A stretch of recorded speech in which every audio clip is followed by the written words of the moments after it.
Hello you sexy beast and welcome to Spurt Weekly, the YouTube equivalent of a really bad case of the piles. It's uncomfortable, it's socially awkward, and let's face it, your bumhole will never be the same again. What does that even mean? Who knows? Does it make any sense? Of course not. Do I even care? Well, let's answer that with a jingle. Spurt Weekly!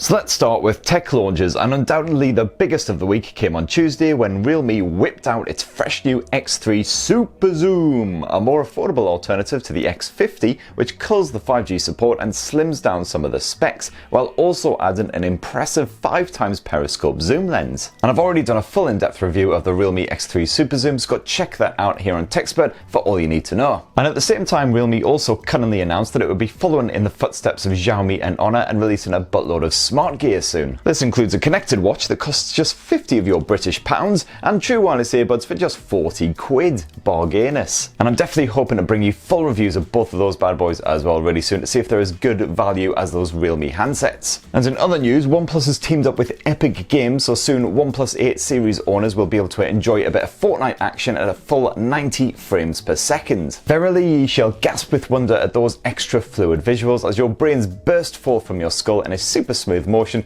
courtesy of some 12-year-old douche hiding behind a barrel. And there's also lots of fresh chatter on the interwebs this week about HTC potentially launching a new flagship smartphone later in 2020, packing premium specs including the Snapdragon 865 chipset and a bit of 5G modem action. Now HTC has been talking about doing a 5G smartphone for absolutely yonks now, so it's no massive surprise that they could be launching a new flagship here in 2020. I just really hope that they really do something special to differentiate themselves from the crowd and capture some of that HTC One magic from back in the day. I'm talking about that really distinctive design, a nice slick feature-packed UI, great battery life, and of course a good bit of boom sound, because that is just as fun to say on camera as super zoom. But anyway, brace yourself for the usual parade of leaks, rumours, renders and other online bullshit in the run-up to the official launch, hopefully sometime this summer. And now it's time for the part of the show that guffs right in your face and then runs off giggling like a hyperactive schoolboy. It's viewer comments. Whoop, whoop. Viewer comments.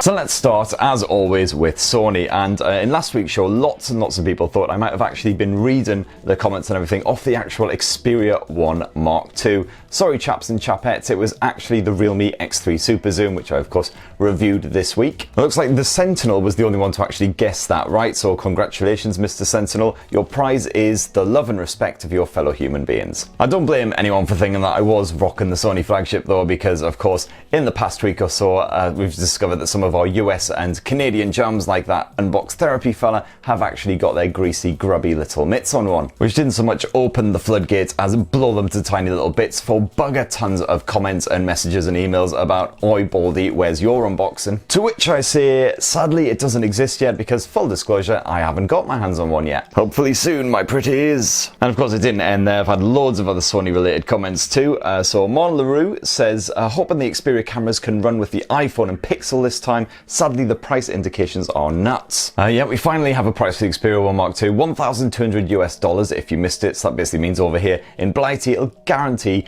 cost over $1,000 import duties and crap conversion rates and all that. And it's also apparently releasing over in the US on July the 4th, which I heard apparently is kind of a big day for you guys. But you're all right, Mr. or Mrs. LaRue. Definitely hope that that camera is up to snuff. If it is, it should be a very prime piece of kit, definitely to take on the likes of the Oppo Find X2 Pro and all those super premium handsets that cost around that 1,000 plus mark. Rob says, after hearing the price of the Xperia 1 II, I'm looking forward to your review of the Xperia L4.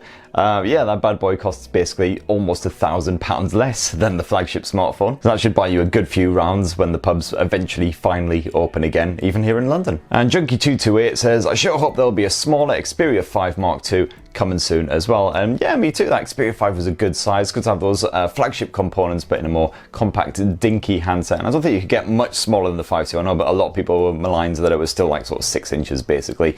But if you're gonna slim it down any more than that with that 21:9 aspect ratio, it's just gonna get too skinny. So I think that's a good sort of balance. More comments about where's my Xperia 1 Mark II review. You know, I'm actually kind of scared that when I do finally review the Xperia 1 Mark II and all of the dust has settled and everything, that no one's one's actually going to bother to watch this show anymore, and certainly no one's going to bother to comment. The only comments I'm going to get are going to be those ones which are like, hey, you look just like that slaphead from Impractical Jokers, LOL. Last Sony comment, I promise. DW Coke said, the last Xperia phone I had was the Arc, which I loved but drifted away from Sony, and I'd love to give them a go again. The Arc, frickin', that was what, like a decade ago? That was that big PDA looking mofo, right? I'm just looking up the specs and stuff out of curiosity. Yeah, it is the PDA one. Yeah, I remember covering this. Yeah, like 2011 is apparently the release date's almost a decade ago.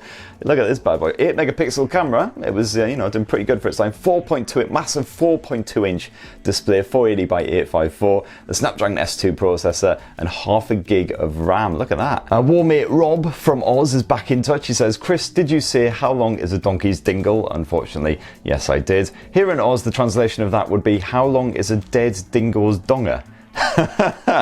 Why does it have to be dead? I mean, I suppose if you're gonna measure it, then you'd probably want it to be incapacitated or tied down in some way at the very least. If it's dead, then it's not gonna put up much resistance, but is this like some sort of weird Australian pastime? I don't know. Just Water says, what about reviewing the Honor Supersonic toothbrush? Yeah, you know what, buddy? Bring it on. I mean, if it can scrape the coffee stains off my chompers, then yeah, well up for that. More requests for random reviews. Eddie H says, review whiskey and expand your repertoire. And you know what? I'd absolutely love to. I'd adore reviewing whiskey or just booze in general, but I'd be absolutely cack at it. Because first of all, I'm an absolute lightweight these days. I'm not a young, fresh, livid man in my early 20s anymore or anything like that. And basically, I'd have a couple of whiskeys and then I'd forget what I was even drinking. My notes would just be childish scroll and probably, let's face it, dick drones. And second of all I really know about whiskey is I like drinking it. That's pretty much it. I couldn't talk about the peatiness or anything like that. It's just like, yeah, that's tasty. Next up, Mr. Nobody says, can you give me girl advice?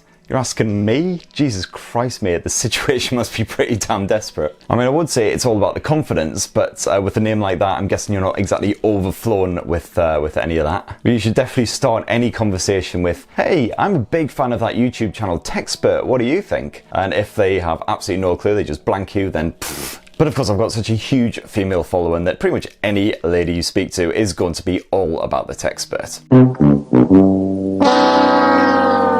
Onto the subject of music, and Alan says, with you on the thrash metal, and in the UK it has to be Onslaught. That's a classic bit of metal action right there. I think they were basically rocking out while I was still in Pampers, although I'm not entirely sure how many of the original band are still remaining. I know they're still putting out albums and possibly even still touring. If they are still touring, they're probably doing it on Zimmer frames by now. And the Mate the Sentinel, winner of Your Love and Respect, is back again with the big up for Havoc, another fantastic choice, another big name in the thrash metal scene. Their new album just came out and it absolutely shreds. I'm more of a metalcore aficionado. I was really looking forward to the Slam Dunk Festival, which should have been last weekend. Of course, that went right down the thanks to our great mate, good old COVID. But I do like a good bit of thrash when I want to just bounce around the room like a demented bunny filled with Red Bull. Next up, G-Day says, petition to rename the channel Tech Jizz. Or James Belkin has hopefully suggested as well, Tech Splooge. And as much fun as that would be, yeah, I already notice people rolling their eyes whenever I say, hey, I'm Chris, I work on a channel called Techspert. They slowly back away from me, and then that's basically that. Seriously, their judgment is so fiercely hot that my cheeks get scorched in their very presence. Lee says, can anyone tell me what day it is, please? Well, I can tell you that it's almost f***ing June, which is absolutely terrifying. And I've had lots of review requests again this week. Thank you for those. Keep them rolling in. So Galaxy A41, P40 Lite, Microsoft Surface Laptop 3, new Dell XPS laptops, Oppo A12, that last one I don't think is launched in the UK yet, but all of the others I'm certainly on, so hopefully, fingers crossed, I can at the very least bring you a full unboxing and tour, and I'm hoping to do as many reviews as possible. There's just so many phones, and now laptops and things as well are really coming in thick and fast. And yes, I still do have a pile of phones waiting to be reviewed as big as a deceased dingo's dildo, whatever the hell the expression was. So yeah, scouts on a dib. I'll get through as many of those as possible and then try and smash through the rest of your requests. On which related note, Gordy says, fortunately for us, Chris, that means you'll have to do 3 videos a day each week to clear the smartphone backlog, and that's pretty much accurate. But anyway, that is enough of this for another week. I've been, again, banging on far too long. The sun has risen. It's time for me to get this bad boy in the can. So just enough time to take a look at the calendar for the week ahead, and actually it's looking really, really bare again. I'm sure it won't stay that way. Of course, there'll be a couple of sneaky launches. I won't be surprised if the Pixel 4a suddenly springs up and says, hey, here I am, guys. Oh man, I'm just seeing as well, the week after was supposed to be Download Festival.